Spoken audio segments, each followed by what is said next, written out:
There are lots of versions of engineering scales. I recommend having one that's also in the hundreds, and then one that has some smaller scales like this one with 1 to 50, 1 to 20, 1 to 5, and so on. As long as you have a 1 to 100 or even just a regular ruler with centimeters, you can easily translate scales in the 1 to 10 to 1 to 1000 scale just by mentally moving the decimal point as you work. So you were asked to prepare a measured sketch of your site in relation to your own pace. The first thing to do is to figure out how big your pace is related to meters so you can translate your measurements into units that are applicable through drafting. We want to translate this to meters. So for me, my pace is about 69 centimeters, which means 1 meter is around 1.5 of my paces. And I've redrawn my measured plan here with meters instead of paces so that I can more accurately translate it into drafted form. You'll want to plan your drawing out just by looking at your scale ruler to figure out how large this drawing is going to be. I can see if I use this 1 to 50 scale ruler that the dimensions are going to be way bigger than my desk is going to allow if I measure out 25 by 18 meters. So I just don't have the space to draw that large on my desk, so I'm going to draw at 1 to 200 instead. But the only thing that changes for you in this demo is the size of your drawing compared with mine, and that you'll be using the 1 to 50 part of your ruler to make your measurements. The techniques are going to be pretty much the same, and if you have a T-square and a big triangle, it's actually going to be a lot simpler because you won't have to measure everything twice like I have to. I'll begin by taping down my trace paper. I have this white tape I got at Sayers. You can also just use drafting dots or something similar. To help me with my drawing, I wanted to show you this metric grid that I have. This design vellum I actually got from my mother-in-law who used to draft for work, so goodness knows how old it is, but inside it had these really awesome grids that can help translate units while I'm working. There's a metric version and an imperial version. The metric one lines up with centimeters and millimeters, and the imperial one lines up with inches and 1/8 inch increments. I'm just going to put that one to the side. And if I place my trace sketch over this, you can see I can sort of use the amount of units here to count over and up whenever I want to figure out where a particular point or edge is in space. I can then use these as a way to help me convert that based on my other known measurements. It's kind of handy that 1 meter is equal to like one of these little squares, so that's going to be really helpful for me as I go. If you want to see if this would help you, I'm sure you could find a printable version online, or if you wanted to practice your lines, maybe you could just trace one out for yourself using 1 and 1/2 centimeter increments. So while you're planning, you'll want to think about in which direction your sketch is oriented. Usually we like to orient our drawings north. It makes it easier to understand what direction shadows are in and where the sun is overhead. But maybe you've chosen a piece of your site that's at an angle.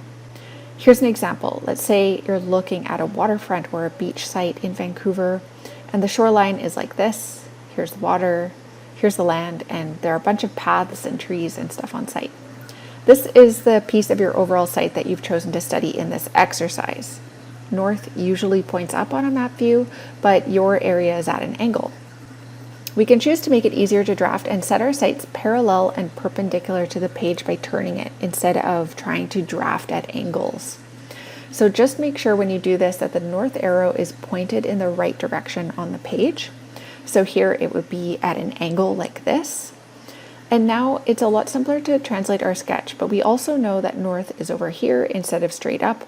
So keep that in mind as you compose this drawing, to leave space for a bit of annotation down below so you can mark in your north arrow, your drawing title, your scale bar, etc. Now I'm going to show you how to draw some lines. When we draw lines in drafting, we want them as even and straight as possible. So we use our parallel rule and position our lead pointer around 45 degrees to the page, then sweep across while giving a bit of a roll to the pencil. You see I don't have my hand down here cramped up and really tight. I'm keeping my hand loose with my hand open.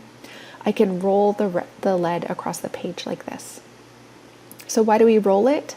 We want the line to be as even and straight as possible. So we don't want the lead to get worn down just on one side. We want it to be even all the way across. We really don't want chunky or unevenly pressured lines, so practice drawing some of these lines first, see how level you can get them, how even you can get them. And of course, to draw perpendicular lines, you're going to use your triangle to draw in those uprights. I'm using my 2H lead, that's the hard and lighter lead, and later I'm going to use my 2B lead to go over things that need to have darker outlines. I'm going to start my plan with some light lines just to set my overall area dimensions. I don't think Sarah wanted you to draw specific boundaries, but I'm using these as construction lines. All these light lines that I'm going to draw first are called construction lines, and this is a starting point for me to relate the next few elements. So I'm going to measure out 35 meters here and make a mark. Then I grab my triangle and put it against my parallel rule, and I'm going to draw some uprights. This is super hard because I'm trying to keep things as parallel as possible. You're going to have it easier with your T-squares. Now, I know the length of my site is 25 meters. My site is a little bit bigger than yours. So what I can do is measure out 25 up here using my scale ruler and mark it down. My triangle doesn't go up that far, so I need to be a little adaptable here and just slide this up. I'll be double checking my dimensions to make sure I haven't gotten skewed anywhere. So I measure the bottom here and the top and the sides. I'll use my straight edge to sharpen up these lines, and now I have a bounding box to help orient me to the page. If I look at the sketch now, I can see I have some square tree planters around the edge. They're around 1 meter from the edge here and 3 meters square. So I'm going to begin drawing a line that's 1 meter in from the edges, and I'll use my scale ruler to tick in these measurements and widths. Obviously, I can use any of the indicators on my scale ruler. I know that one tick here is equivalent to 1 meter, so I'll just keep constructing these background lines very lightly, using my metal edge to draw them in. I'm going to speed this up a bit, and you can just see how I begin to fill in the lines in the trees. I've measured the distance between the tree trunks. They were around 8.5 meters apart. And knowing that they're in the center of the planters, then I can tell that the distance between them is meant to be 5.5 meters. So I'm going to keep marking out these measurements and just keep going.